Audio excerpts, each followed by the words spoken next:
they send me to a line, who sends me to a line, and then eventually it says we're not able to provide tech support. Some kind of copyright thing or something? I have no idea what it is. I can't even get to somebody to tell me what is wrong with it. Like, what's the glitch? It's not it won't even tell me what the glitch is. And Google will usually tell you your glitches. Right. Like, it'll say, you got 18 problems. You don't know how to fix them, but they'll tell you. Microsoft will do the same, usually. I was at mechanics all day today, so I'm like, ooh. Well, it wasn't that van, was it? No, okay. No. In fact, it was funny. I took Renee's car. We lease because she doesn't drive that much, and so we lease, and it keeps her in a new car. I don't have to worry about it. I shouldn't have to pay too much upkeep. Well, I took it down there to get it serviced, and they told us, hey, free oil change, free rotations, everything else.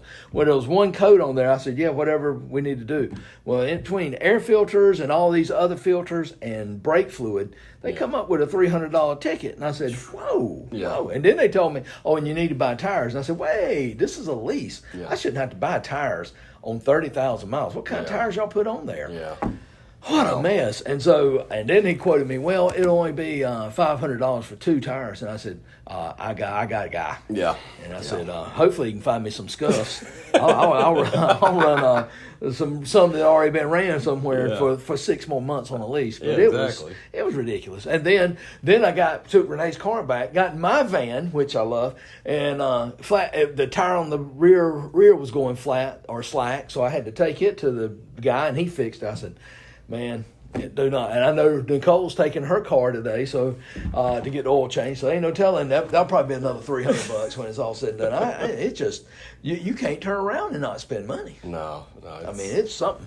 Well, I got to tell you, 2 weeks ago, I called my mom right after church, or I texted her. I said, you got to watch the sermon this morning. If for no other reason, you got to hear Ben tell about his van. Because my grandpa had a 1977 Ford Bronco, I think it was. Oh, boy. And he had this thing. Now, when he died, like, who got this thing was like a big almost everybody argument. wanted it. He putting horns on the front of it. I think he chopped it off, turned it into a convertible. It was all kinds of stuff. He loved that thing. That's what I need to do with this. Yeah, put a horn on. When I told her about that, she watched it and she said, "I think he's got the Bronco beat." I said, "He might." It sounds of it. But anyway, welcome back to the 167, Yes. Garrett and Ben. So I like the topic that we brought up last week of things that people think are in the Bible that aren't necessarily in the Bible, and I think I kind of intentionally laid off of you this week so I wouldn't come up with anything to distract me to think about. I said, I'm gonna keep quiet and get some work done and get caught up on stuff and wait for that one. But real curious about this one because I think I thought, well, how am I going to research this topic to get ready? Because I'd have to read the whole Bible in a week to be able to know this. Yeah, how you going to know what's in and what isn't? One stood out to me, but I'll kind of holster it for a little bit. And kind of because I know you've got a few. You might get to this one before I do, but I only came up with one. But I thought, you know what? That's kind of a big one that I think we might have maybe misunderstood a little bit. So we'll see. I know you've talked about a few of them. Right. So we can get into those now. We can get into. I enjoyed church Sunday too. There were a couple things on the sermon. I was in the car, and it was an interesting. It was almost a follow up from a show a couple of weeks ago that we did on when we talked about end of times and what's going on in Israel and all that kind of stuff. There was a different angle to that I thought we might get into that I never quite did, which was. But you kind of touched on it a little bit on Sunday, and I can't remember. Well, it was just that, hey, Peter writing, the end of all things is near. There was a sense of urgency, so to speak, maybe in what you're saying. I'm trying to remember exactly what you said. There was something in there where, because I remember thinking a few weeks back that and I hadn't brought this one up in a while, as much as I dropped it early on, that book, Relentless. Right. That I remember thinking that kind of ties it back to that because we're a day closer, always, to the end for everybody. I mean, whether it's the end of times, the end of me, the end of whatever, we're all getting a day closer every day. And there's should be that sense of urgency and that striving, but then you used a different word this weekend on Sunday, and I can't remember what it was. Well, I said it's not that it may not be immediate as much as it is this imminent. Yeah, and that imminency is what should push us. But there was a point. There was a point that was in there where you started to get a little bit fired up about we need to get going. Like this, it's not just something we'll just sit around and kind of wait. I think it's one of waking up and not being spiritually numb. Right. Because there's a fine balance between we're planning for the future.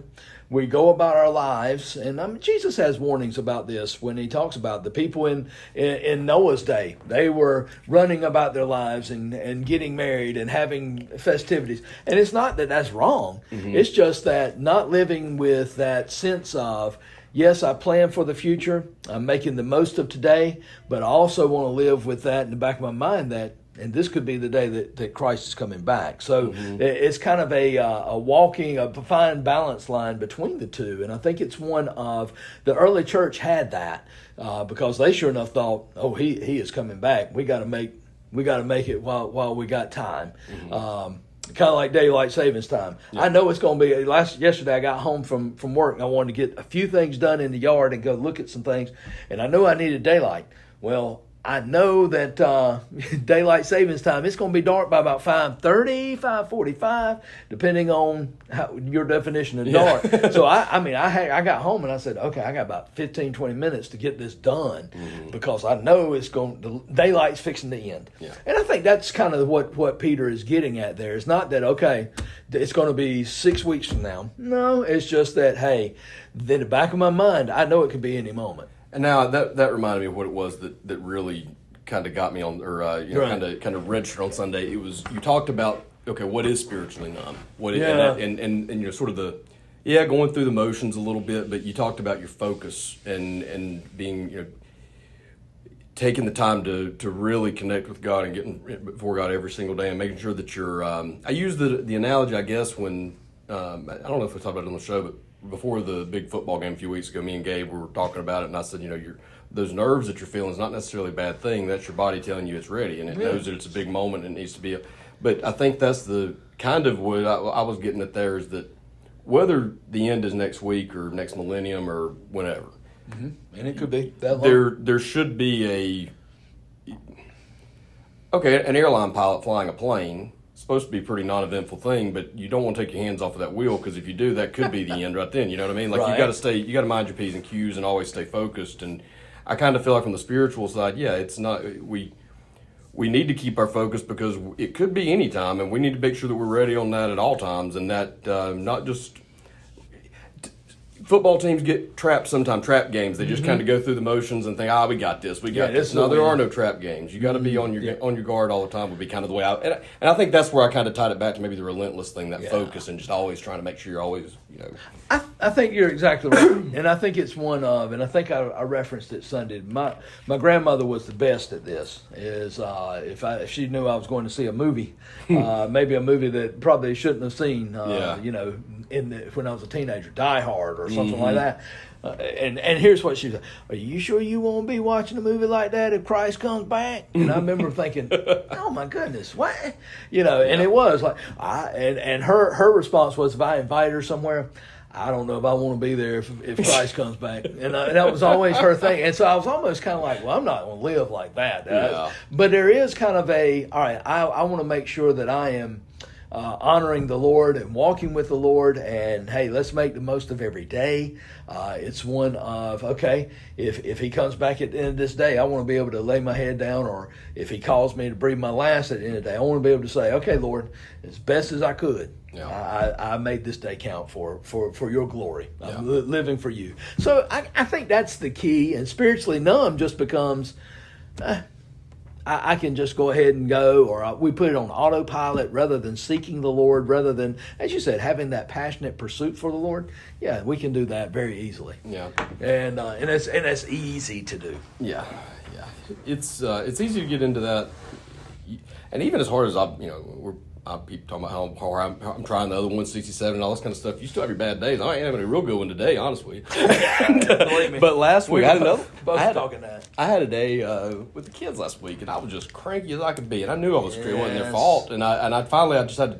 I told them, I said, listen, I need a minute. Yeah. And I'll be back. Yeah. We'll be all right. But I just need to go. I need to reset. I usually try to say, I just need to go get with the Lord. That's right. And take a breath. I've had to do that in a couple of meetings before, and just said, boys, let me step outside and just let me get a second. The other day, it was I was having that, and it's like, you finally get to a point where you realize it's you, right? Like it's actually not everybody else around me. It's today. It's on me. I'm the problem. And I tell you what, it stinks because you're in such a bad mood. You almost have to grit your teeth when you say it, or at least I do. But I'm like, God, help me through this one. I know it's me. I know it's me, but just get me through it. Help me. And about 30 minutes later, I was all right. It's just you just got to kind of reset a little bit. That's right.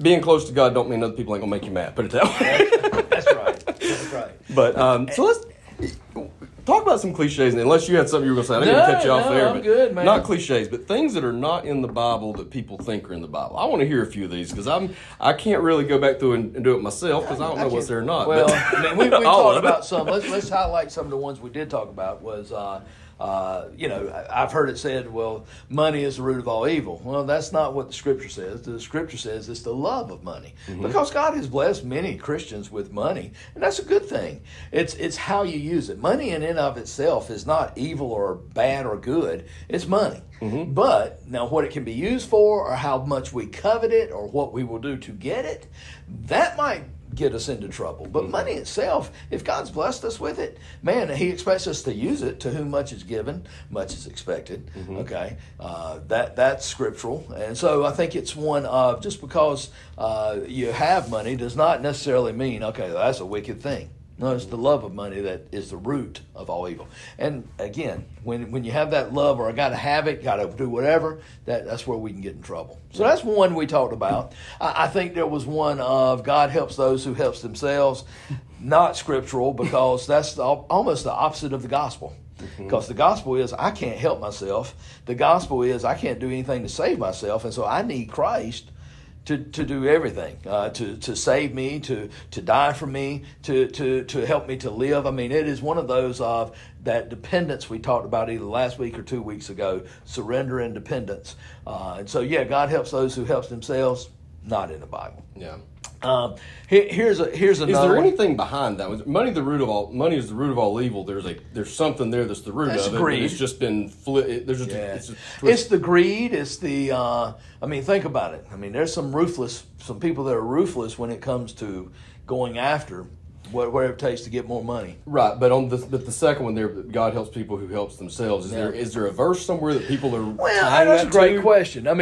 Hey, the Scripture tells us to work with our own hands, mm-hmm. and the Scripture says that a workman is worth his hire. So to work with your own hands is you should go out and make a living, and you should go out and have a job, mm-hmm. and you should go out and get paid.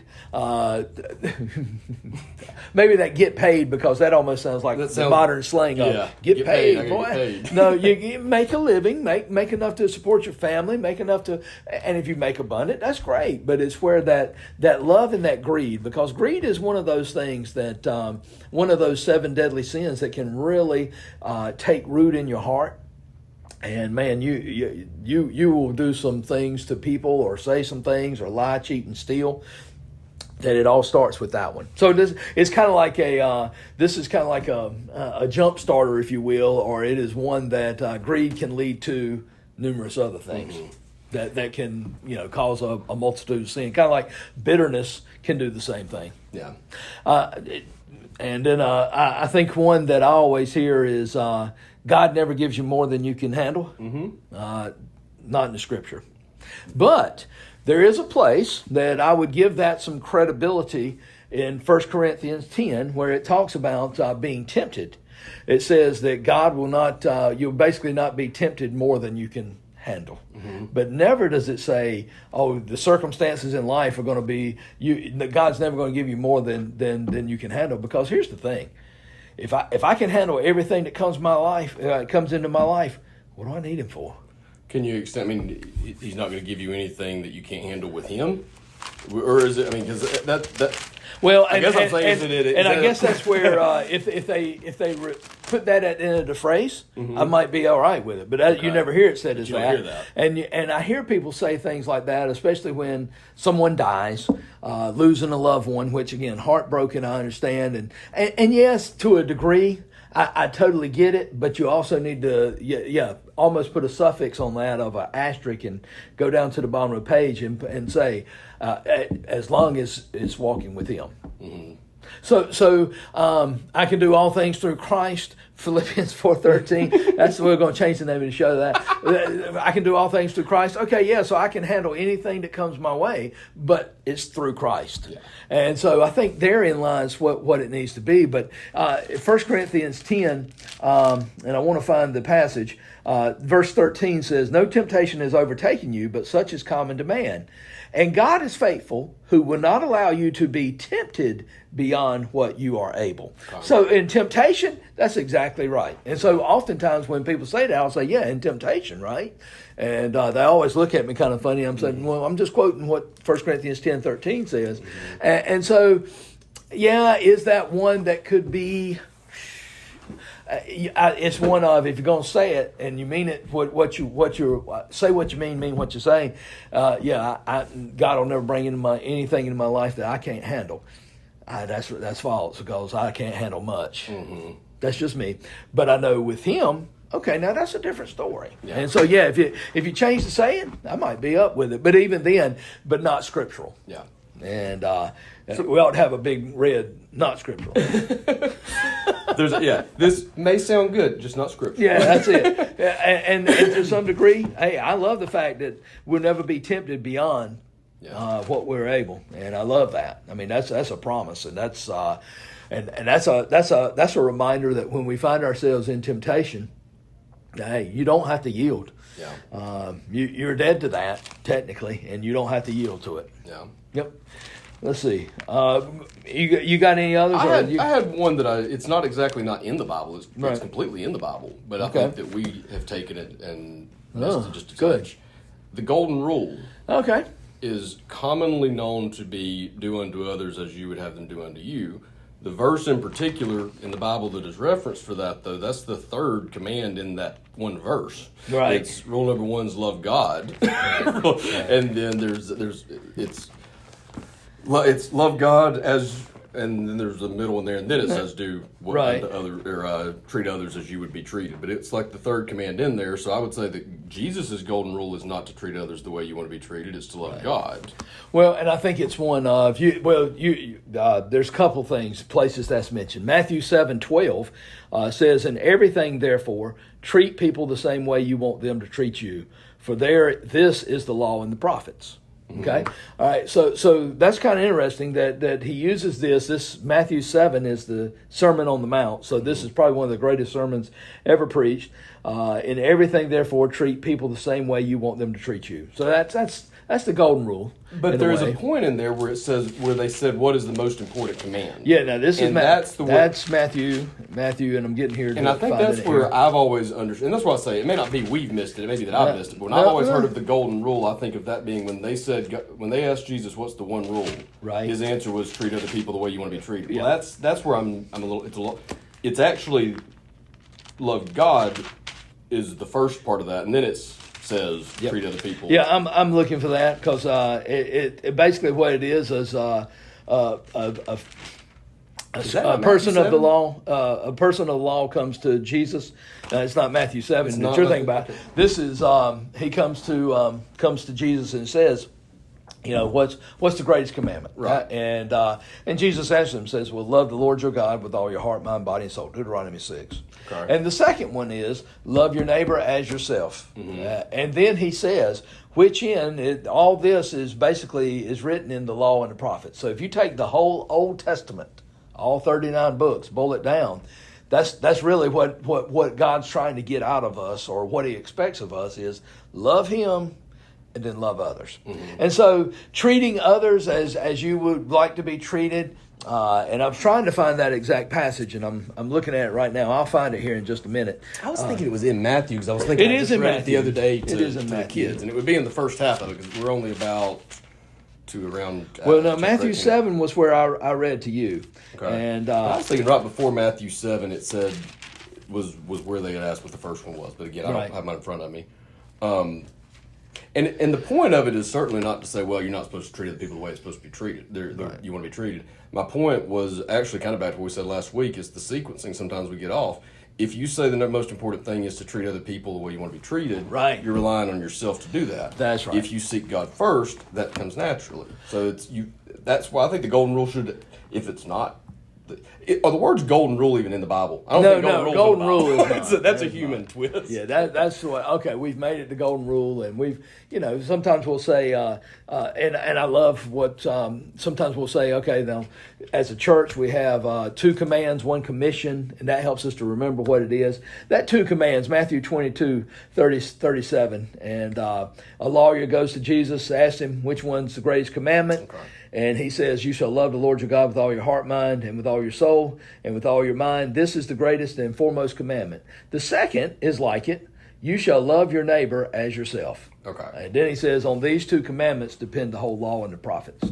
Now, I do think that those 2 go hand in hand. I don't think you can do one without the other. Right. And you can't do one without the other. You can't love God and not love your neighbor, and I don't know if you can love your neighbor without God. That's it. You mentioned a couple weeks ago, we love because God first loved us, and because we have the love of God in us is how we can now love selflessly and sacrificially, and love even like Christ did. And I think that's what the Bible's getting at is it's not just a love of, okay, I like you, and it's not just okay, I'm gonna help people.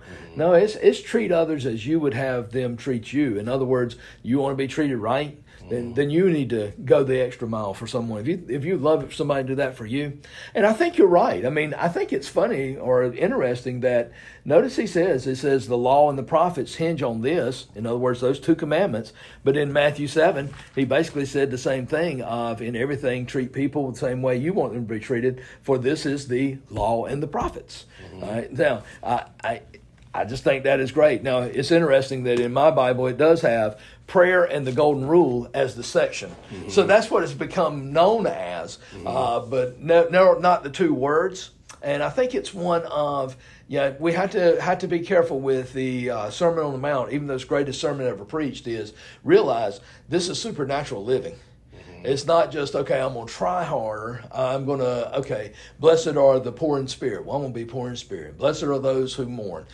No, this comes from a genuine relationship with the Lord that we are even able to think about carrying out Matthew 5, 6, 7. I mean, it's so you're right. I think the sequencing is we got to get it right. And so maybe Matthew 22 helps us to understand Matthew 5, 6, and 7, or to carry it out anyway. Yeah, and I think something you said on the show last week, by the way, last week was probably my favorite show that we've done. I enjoyed that. But that was selfishly because we talked mostly about stuff I was dealing with in that moment, so that was a little bit easy to do.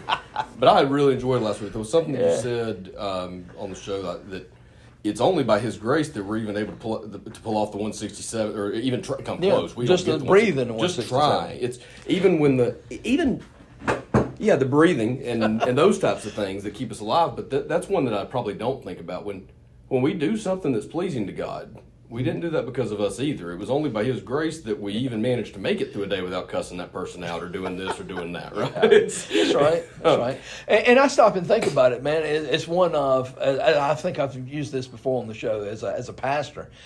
Someone comes and says, oh, man, great sermon. I got to be quick to say, if you got anything out of it, it wasn't Ben Pierce. It was the Holy Spirit. And I think it's one for us as well to recognize that, you know what, even at the end, the Bible talks about crowns. There's laid up for me a crown of righteousness, not just for me, but for all those who've loved His appearing. And there's several different crowns that are mentioned in the Bible. And at the end of time, we're going to lay them at Jesus' feet because it was by Him, one, that we were entered into the family and the kingdom, and number 2, by His Spirit that we're able to even function or use those gifts that He's given us. Mm-hmm. You know, as we talked about Sunday, those spiritual gifts that we've been given, man, that again, they come from Him. Mm-hmm. So it's not like it's not a natural ability. It's straight from Him. So that was actually on my list of things that I thought about a lot this week. Also was or I guess I thought about it since Sunday because you were talking about it in church on Sunday, the spiritual gifts, and how we use those, and that you truly believe that everyone's given a spiritual gift. Mm-hmm. And I think that that's something that can be tough in 2 different ways. Number one, it could be finding it, or it could be identifying, if you've got 5 or 6 that you think, because you said some people have more than one. Some people have a lot of different spiritual gifts. But then when you for people who do have multiple spiritual gifts, they've got to figure out how to prioritize them and use them for the most good, and to to make sure that, do they all even necessarily need to be used necessarily, or can you lean on someone else who has a better gift than you in this way than that? Yeah, and I think it depends on the church. I think that's you always got to keep in mind as a pastor, okay, God adds people to the church as he sees fit. It's him that's building the body. And so when he adds someone who has that gift that maybe the church has been missing, man, well, that's a beautiful picture. I'm like, oh man, here we go. That's exciting, Lord. You're looking after us and providing. And sometimes you might find somebody who's actually better at that. That's fine. And there's times when I know in my own life I'm not necessarily. I have come to learn, or have developed as a pastor. Sometimes you develop some things. The Lord works with you, and through the Holy Spirit helps you to become. Because I can remember, man, I used to think, man, I know one of my spiritual gifts is not necessarily caring or looking after others. Well, through ministry, God has grown that in me to where, okay, now I do have empathy and caring for others and can reach out to others. So. And again, that's not bragging, because it's just, the Lord's just enabled me to be able to do that. I got to tell you something off of that. My mom, who I love dearly. Hey, Mom. My birthday was yesterday. Hey, happy birthday, brother. Thank you. I only bring that up, not to get attention for the birthday, but so I can tell this story. She gave me my birthday card Sunday when I was up there, and it says something about, so proud of what a blah, blah, blah person you've become, but the word thoughtful was in there, and she marked it out. She marked out thoughtful. I said, what was that word? She said, thoughtful. You're not thoughtful. I'm not giving you that. Wow, I love her. She said, are you going to tell me you are? I said, well, I'm trying to become. Yeah, we're growing in that. We're working on it. And it's amazing how the more that you walk with the Lord, and the more that you grow in Christ, that those do become part of you. Yeah. But at times it necessarily may not be. It's certainly never been. I'm not claiming that it's a great quality of me now. I'm just saying, no, that's definitely been the worst one. One of my worst ones. She's shooting from the hip, man. She calls it like she is. It was loving. She meant it loving, I'm sure.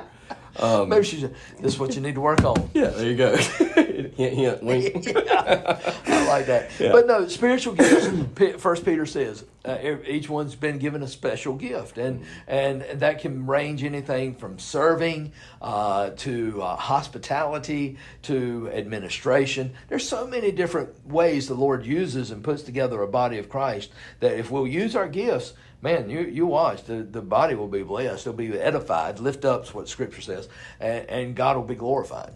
Well, and it's something I think you've got to be not on guard. That's not quite the right word, but you need to be constantly maybe evaluating that a little bit, because your skills and your gifts are going to be evolving over time. As you just said, like you're going to develop new spiritual gifts that you didn't see coming. And kind of going back to something I said a few weeks ago, too, a lot of the changes that God's made in me weren't things that I intended to do or meant to do and didn't even really realize he was doing. Right. But if something like that takes place in your life and you have developed a gift you haven't noticed, or it could be that there's a gift there that you just haven't. And again, I think it's one of, just because you have that gift doesn't mean you are proficient in that gift at the moment. And it may not even be a talent. It could also just be a passion. It could be an interest, something that... It's just it's not a natural ability, and it may be something you have a lean towards. Case in point, I mean, I believe the Lord did give me the spiritual gift of being able to teach or preach.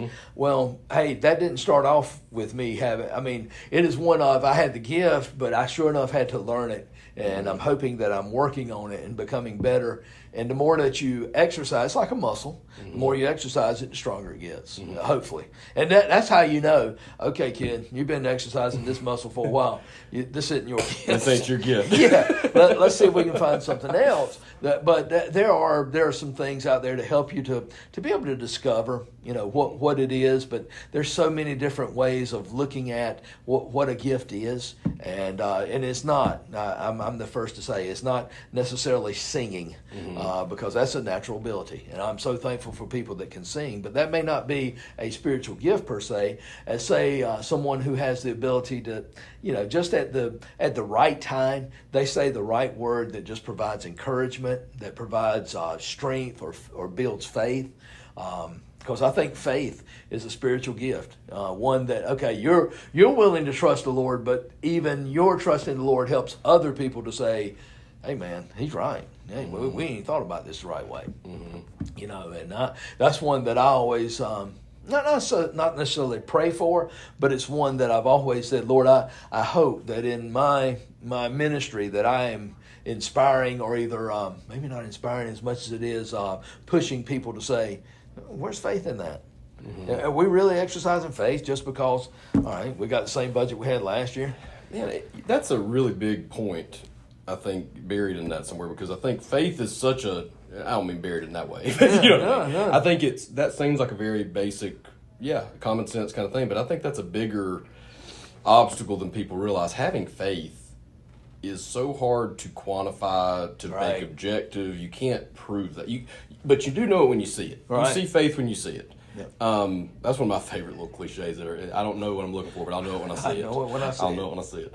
But I've spent a lot of hours looking for stuff. There's a lot of stuff that goes for faith. That goes for the old people used to call someone who could preach unction. Mm-hmm. I don't know how to define it, but I'll show it to you when I'll see it. Sports, it's called the X factor. That's it. The it factor, the X factor. It's different stuff.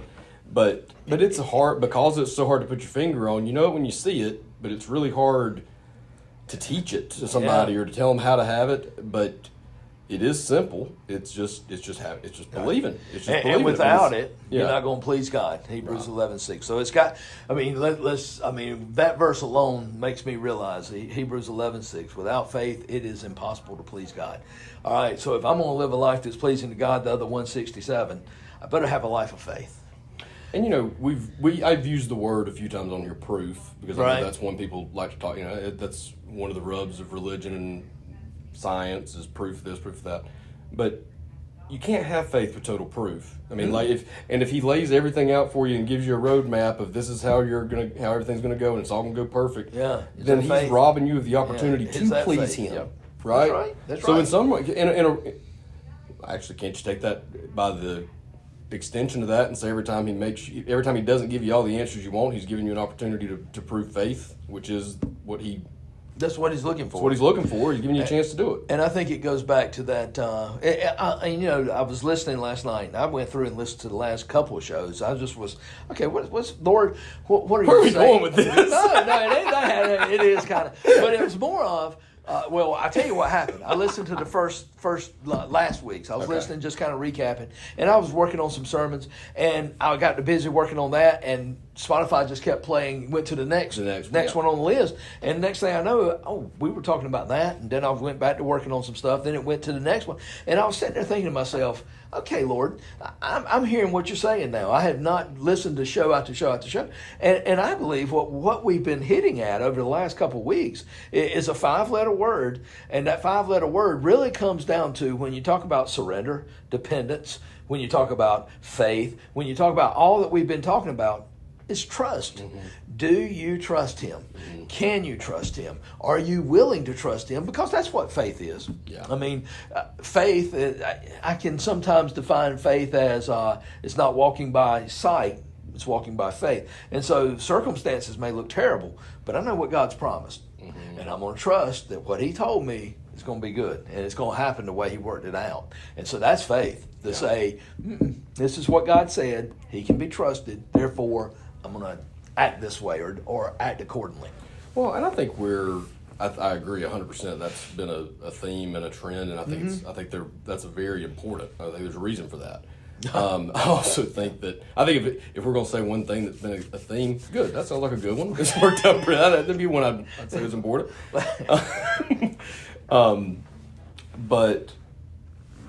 Here's my ADD break. I've been waiting on it. I've made it 39 minutes. I haven't lost my train of thought yet.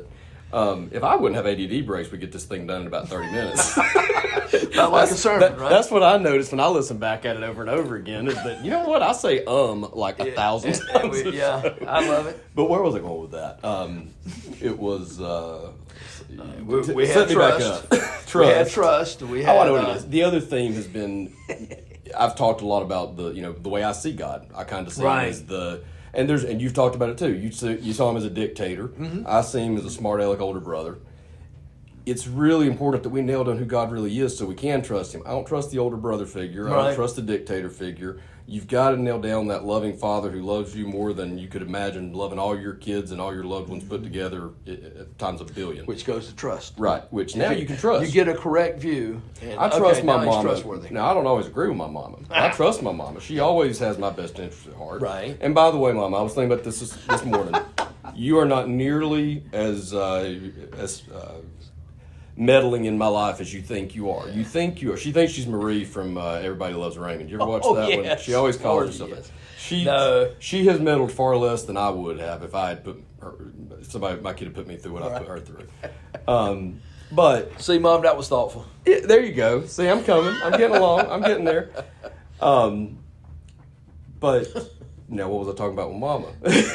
No, that you trust her. Trust her. So whether or not now, but the difference is Mom's not always right. She's right more than I should have admitted that she was right more than she was. So let me ask you this. Maybe a good exercise maybe here is in your mom and trusting your mom. What is it that she's done that would make you trust her? I mean, always her past. Always been there. I mean, never let me down. You know. Bailed you out probably sometimes that not literally out of jail. Yeah. But been there when all else failed, or when the bottom fell out, Mom was there. You could count on that. Mm-hmm. The things she did when you were a little tyke and you were sick, she was there. Okay, anything else that she did that was that would make you trust her? Yeah, and I think what I'm getting at there is. When you study the scriptures and you look at how God is, I mean, it is just like not like a mama, but at the same time, the words Heavenly Father come through. That it's a loving dad that is there for you, a loving dad that has provided, even when the bottom fell out, he was there. Maybe he let you go out on your own a little bit and find out, okay, maybe I need him a whole lot more than I thought I did. But he's always been there, and he's always been something that the more that I've walked and the more that I've lived, okay, now I know I can trust him. Yeah.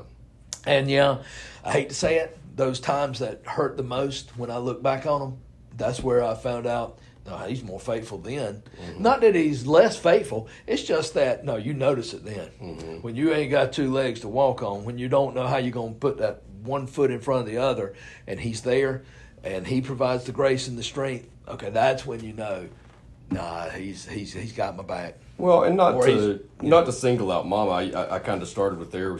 She's a good example from my life. I trust my dad the same way. Yeah. If I'm out with my dad, we were talking this weekend about it's been a while since I've shot a gun. I'd like to go out and shoot something with him. He just got a few new pistols. And I said, let's go out and shoot. If I'm out somewhere with him, I ain't worried about am I safe with him? Does he know his way around a gun? Does he know what he's doing? No, I trust he knows what he's doing. I know that he loves me and he's got my best interest in heart. Whether it's your mom, your dad, a friend, everybody's got people that they trust, right? And you just know they've got your back. But you've got to nail that down with God to be able to trust him and to have that faith. Right. To know that he loves you. You're not going to trust somebody that you think's out to get you. No. You know what I mean? Or who thinks is... Or I'm suspect of him. Yeah, or it's, he's got my best interest in heart, but it's going to be hard for me. What's he going to make? What's it going to cost me? What's it going to do? No, it's not. I didn't think of this during the show, but what I wrote in the description last week was... I loved it. It's not a gift. It's not a. You said on the show he does tell you to count the cost, but this don't go on that side of the ledger. Right. The corrective actions and him telling you what to do differently. No, that's the part that's the gift. That's one of the gifts. Yeah, it's one of many. Yeah. But I want him to correct me because the other 8 billion people on the planet see my flaws. Right. I'm the kind of guy. If I've got a booger coming out of my nose, I'd rather you tell me so I can pick it out. Right. I don't want to walk around like that all day. And I think that's the whole thing is having your best interest of heart is not always going to be, okay, my life's easy street. Mm-hmm. No, your best interest of heart, again, is to become more like Christ, because if there's ever been anybody who got it right, he did. So if we can become more like Christ, so what's it going to take to do that? Knowing that that's what God's will for your life is that sanctification, and that's what he wants to bring about. Yeah, that's you'd be willing to trust someone like that. Yeah, and I think that's something that the one of the big themes also is about putting this stuff into practice, right? And okay, these are great concepts, how we put it into practice every day. And I don't say any of this stuff to try to say, well, I got it right, watch this. No. But this is what I try. Sometimes it works, sometimes it doesn't. Right. But, it's just, the other day when I'm in a crappy mood and I'm just like trying to get through the day and I go, just God help me through it, and 10 minutes later I feel better. That's tiny little proof right there. There you go. There's your little, that's where that little reassurance comes from. That little, oh yeah, he's here always with me, Right. And it's just knowing you can lean on him to get through that junk, but also, I've been joking about this a little bit. I called my mom about a month ago. It's been a little bit. I said, I've been working real hard on my temper, and God's been really good to me. He's given me a lot of opportunities to practice today, kind of like what I said earlier about Google. So how serious are you? But even though it's a joke, it's not entirely untrue in the way I try to approach things. It's easier some days than others. Again, today it's harder than it was yesterday. But try to find okay, this stinks. What could God possibly use? How could He use this to make me a touch more like Him, though? Right. Like, what can we find? And some days it does stink, but you look back at it, it's like, no, that was worth learning. That was worth the work that went into it. It was worth seeing that. It's a lot like we used to say, don't ever pray for patience.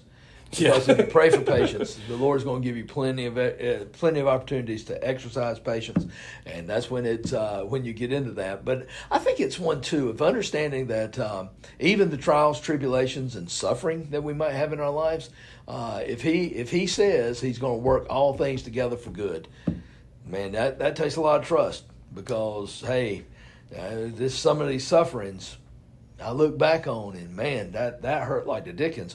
But even now that I look back 10, 15, 20 years later, I can look back and say, and God, you did work that out for good. It hurt at the time. It stunk.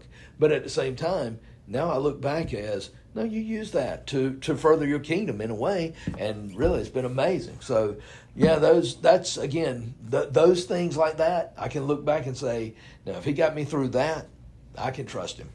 Well, and there have been a lot of situations, and I think I've talked about this on the show before, but there have been situations that I knew going into a situation this was going to be hard, it was going to be impossible, it was going to be really hard to get through it, and I had the faith to ask God to help me through it, right? And He did.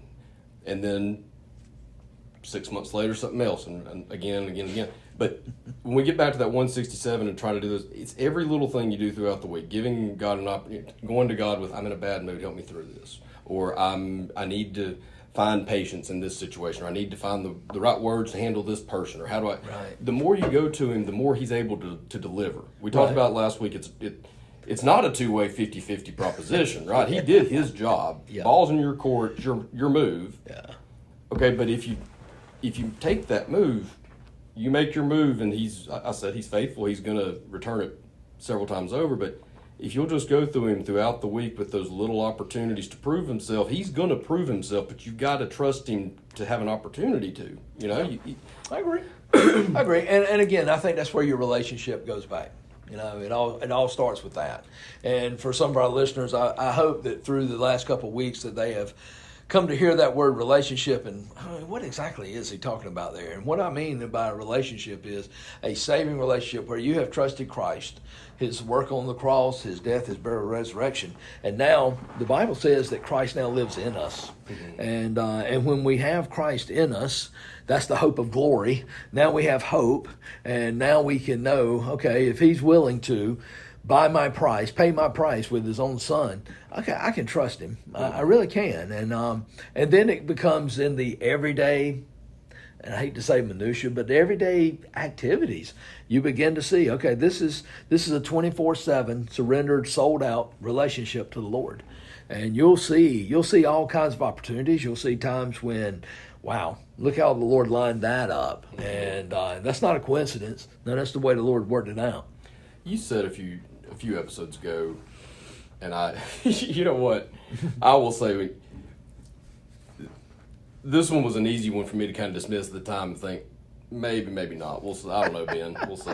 But we were talking about, you made the comment, I don't remember what we were talking about, but God was probably working in your life 5, 6, 7 years ago. If you've been paying attention, you just couldn't see it, And at that time, I was thinking, 5, 6, 7 years ago, I was so far off the reservation, I don't think He could do much. But now I look back at it, there's a whole bunch of things that He was working on 2017, 2018, 2019, that I'm now starting to see, you know what, if these things hadn't happened, this wouldn't be where we're at, and this is a way better place than that would have been. And that's hard for me to make sense of in my mind, because most of those things that he's done have been out of things that I've done wrong, but there have been, well, not all. There's been a lot of things that he's put into place that didn't make any sense to me at the time. But the stuff we were talking about marketing, and when I got here, and the stuff I've learned about marketing, I didn't care anything about marketing. In fact, first time I got into doing what I'm doing right now, somebody told me that this was a good idea, and I thought they were crazy. I said, that was come on, man. And then over time, I started to dig around it a little bit and got this little curiosity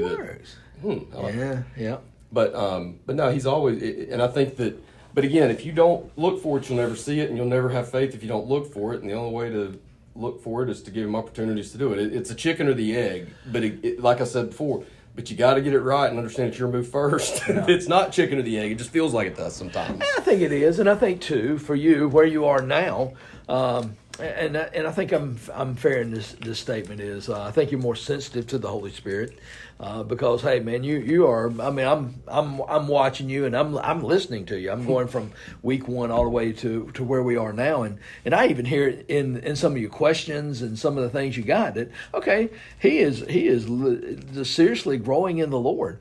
And so I think it's also one of those of recognizing that okay 7 years ago I didn't think he was working, but now that I'm maturing, growing, knowing what it means to walk with the Lord, knowing what it means to trust the Lord, now I can see, God, you were way ahead of me. Mm-hmm. And I think that's, to me, reassuring to me that I can trust him is, hey, he's done well in the past. He holds the future. So I can trust today. I look back at it now, though, and it almost seems like he was cleaning up my mess before I made it. You know what I mean? Like, I didn't know what was going to come, but, man, I messed things up big time a couple years ago. He was ahead of it, though. He's cleaning it up before I even knew I was going to mess it up, you know? I don't know if is that a fair statement to say? Does he do that? Does he start cleaning up our messes before we fade them? Or am well, I don't know that I have anything scriptural to say that, other than, again, we can always go back to Romans 8:28, works all things together for good. Now, again, that does not mean everything's going to be bells and whistles and everything's easy, but what it means is even the hard times and even bad mistakes we make, and I think it's fair to say, without quoting a particular verse, that God is a God of second chances all day long. I mean, golly. I mean, that's everybody that I can think of, except for maybe 1 or 2 in the Bible, had to get a second chance. Peter being the ultimate. Actually, let's go there. Who didn't have to get a second chance besides Jesus? I think it's one of, it's just by what we have written in the Scripture. Mm-hmm. Daniel never has a sin recorded against him, but I know he sinned. He's a human. But I mean, you never see him falling or faltering, but he was a human just like us. And so, but he deserved, I guess that's what I'm getting at, is a second chance. Yeah. Abraham, that's big time second chances. Peter being the biggest one. Technically, if you look at Paul, once he came to Christ, really wasn't much of a second chance needed, but now he gave second chances to a young kid named John Mark, that John Mark quit on their first missionary journey. He and Barnabas and John Mark was with them, and they got in a tough patch of traveling up some mountains, and he basically said, I'm out, and he went home. And came time for the second missionary journey. Paul and Barnabas are going to go, and Barnabas says, let's take my cousin John Mark. And Paul said, I ain't taking that mama's boy nowhere ever. No. And that caused, it was kind of interesting when you read scriptures. Paul and Silas then go on to become missionaries and go all over. Barnabas takes John Mark, but you never hear about that again until the end of Paul's life. And he writes, he's writing to Timothy, and he says, and send John Mark. He is useful to me. Mm-hmm. Wait a minute. He was the mama's boy that quit on you. Mm-hmm. Paul knew about second chances because I believe he had seen God give him a second chance on life, because his whole first part of his life was killing the church, persecuting the church. So I'm excited that God is the God of second chances, which means, no matter what big mistakes or how we have behaved or done, or even the huge mess ups we have, God can clean those up. And it doesn't always mean he's going to take away the consequences. It doesn't always mean he's going to take away the hurts. But man, if he doesn't give second chances, none of us are here.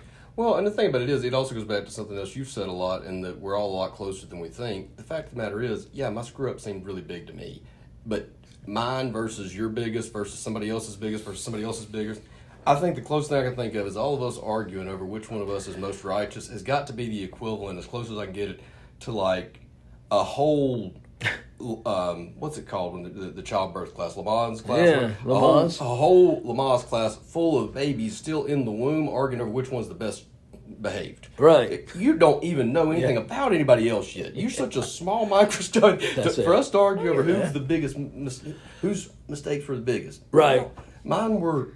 So if you look at that lens, then yeah, he's absolutely a God of second chances. We've all gotten a second chance. Mm-hmm. Some of us maybe 3 or 4, but yeah, he's definitely a God of second chances.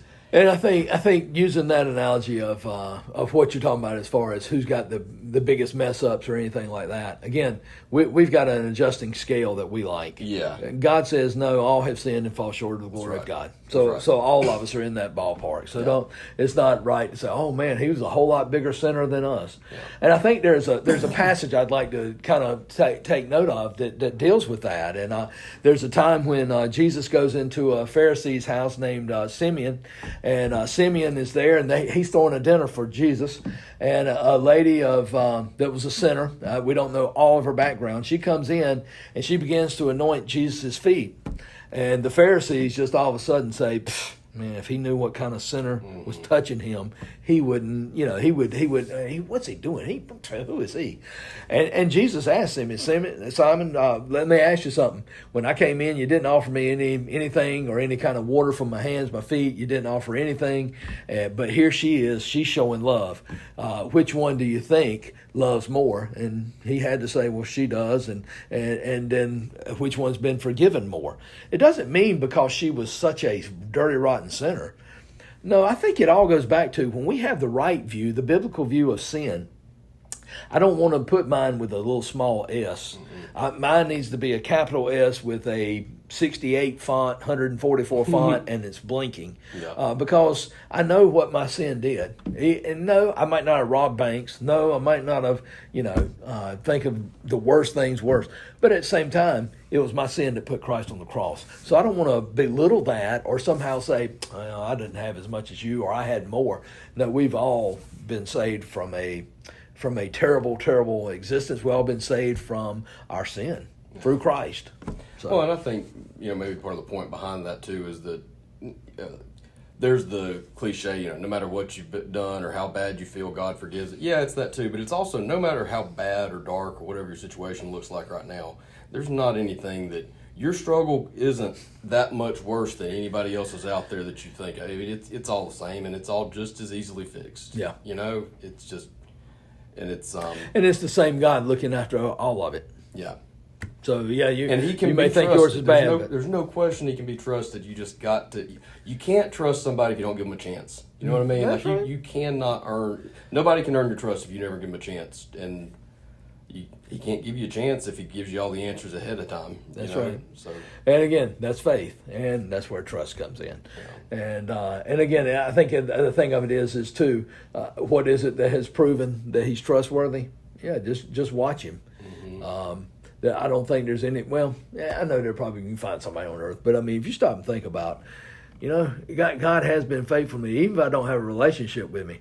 Gosh, think about all he's done and how he's looked after you and ways he's cared and blessed you with maybe a good home, or maybe you didn't have a good home. But I think it's one of whatever you look at. I believe most people can come away saying, well, even if they don't believe in a God, there's something out there that's been good and looked after me. Call it fate, call it whatever. Well, I know that's God. Well, and that's a different list for each person, right? I mean, I think that, like you said, some people have been blessed with money. Some people have been blessed with teaching abilities. Or just a good home. Or a good home. Yep. I've been blessed with a lot of great people. That's my inventory. I've got some amazing people in my life that are better than most people get. Mm-hmm. But if you look around, everybody's got something that you've got that you didn't make it. You don't deserve it, probably. Yeah. That's right. So you didn't get there on your own, right? No matter where you are. If you're looking for somewhere to start to find proof of faith, why don't you start with what he's already done? Or his goodness. That's right. His faithfulness and his goodness. Yeah. I do think there is a small part of it to embrace the challenges that he gives you as opportunities to demonstrate your faithfulness and to practice your faith. I want to take that back. Not demonstrate, but to practice it, because it's not for God's benefit. You're not doing it so you can prove it to Him that you can be faithful. It's to practice your own faithfulness. And but I think it's one of growing you in your faith. I think it's one of getting, and it's all for His glory. I'll share something, and I hesitate to share it because it's one of, I hadn't seen it come to full fruition, but I'm not worried about it. June the 2nd, this past year, when we had a sheetrock failure in our sanctuary, and basically half the ceiling just fell from the sky. And when you got sheetrock just falling in sheets and hitting pews and breaking pews, and you're just thankful nobody was in there. Thankful it didn't happen during Vacation Bible School or a Sunday morning, because it would have number one hit me, but number two I would have had a heart attack. So I'm glad it didn't. But I remember standing in that room and just looking around at all the sheetrock on the ground, pews busted up, in there with a couple other guys that had come to look at it, many of them church leaders and whatnot. I just looked at them. We had just gotten through with a hall that had been flooded downstairs, and that was basically a $250,000 renovation that took place. And I remember just looking at all that sheetrock on the floor and basically looking at them and saying, "All right, boys, he's going to prove himself to be faithful yet again." Just another challenge for him, but it's nothing to him. And we left. We left that night with, ain't nothing we can do right now. But it was one of, okay, this is another opportunity. And so I think that may be something too to consider is, okay, how do we view these momentary afflictions, these momentary hiccups, these interruptions? Do we view them as, all right, Lord, this is a chance for you to be faithful? Or is it, oh boy, here we go again. It's going to be terrible. Or is it going to be... And I think faith allows you to be able to say, no, this is who He is. This is what He's done. This is how I know Him. He ain't changing. Well, and I like that you shared it now. I know you said I hesitate to share it now. Well, the reason being is all the money hadn't come in. That's right. I know. So, which I guess that's actually different, because I see what you're saying there, because that could actually be a way to, you might be, some could think you were using the show to try to get more money for the church. I guess, but no, I think that for me, I like when people come back later and tell a story about how faithful God was in a situation. I think that's great, and it's not that it's devalued in any way. Right. But it's super easy to have faith in hindsight. Sure. Show me the faith when it's not been delivered yet. Right. That's, I think, and I think therein lies where I'm saying that hindsight should help foresight. Yeah. And because if you stop and think about it, David in the Psalms is always talking about, you have been faithful in the past, or you are faithful to Moses and Abraham.